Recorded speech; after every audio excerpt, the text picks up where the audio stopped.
This lecture will focus on different types of partnerships that you will need to have in order to thrive as a service owner. We'll discuss relationships with executives, other departments, and even your external partners and suppliers.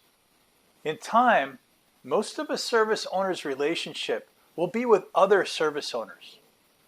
The long-term market outlook is one where services will be comprised of other services, and the service owner becomes more of a broker of those other services.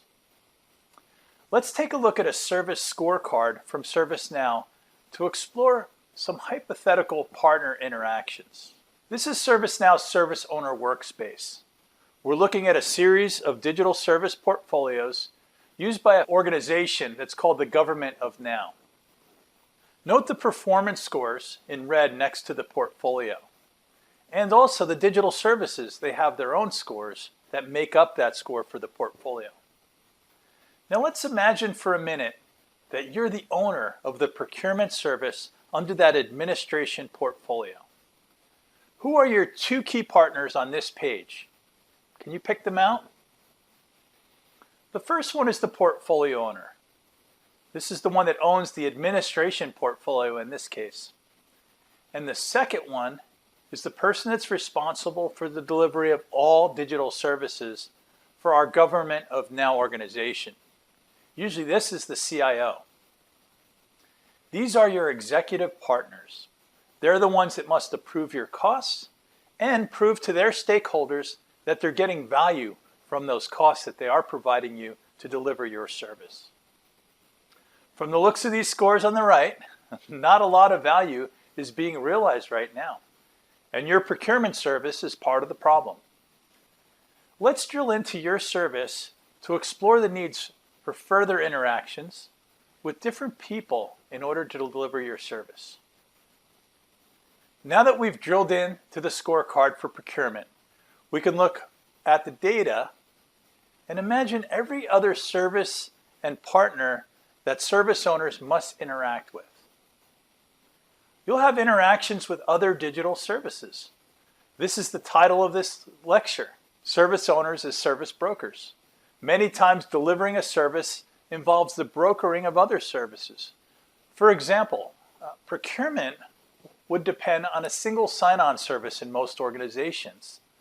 And they also depend on the underlying application services underneath that run on technology stacks like PeopleSoft and Jagger, and both of those are shown on the bottom.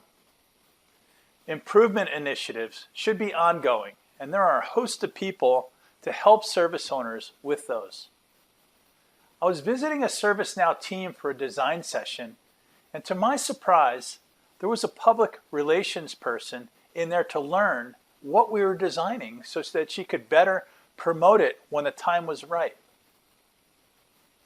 Cost allocation should be automated over time, but service owners will still need to know or need to have relationships in order to fully understand their financials. In many cases, we see that project financials and operational financials are managed by different teams and different people. There are people that will provide support when something goes wrong or when a change needs to be applied to ensure the availability. It's best to know who to call when there are struggles in these areas. Your service will likely include multiple offerings, and there may be several owners and contacts at this layer as well. More and more, your partners aren't even in your organization. You can have external partners and suppliers, and frequently, you even have vendor and contract managers within your organization that are there to help you maintain these relationships.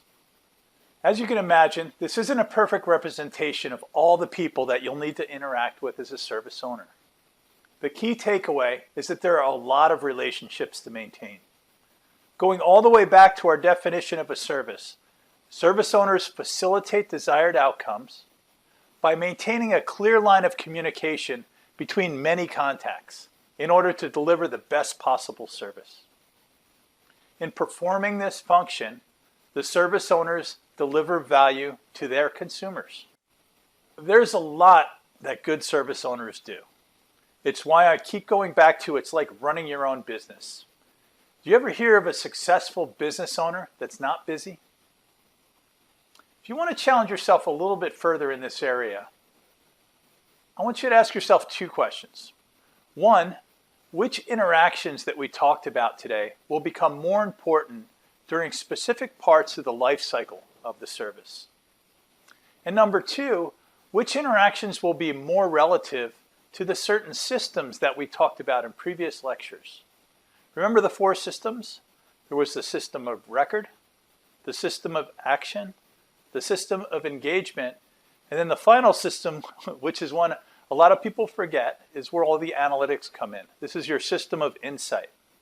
So think about those four systems and all the people that you'll need to know and interact with across those four systems.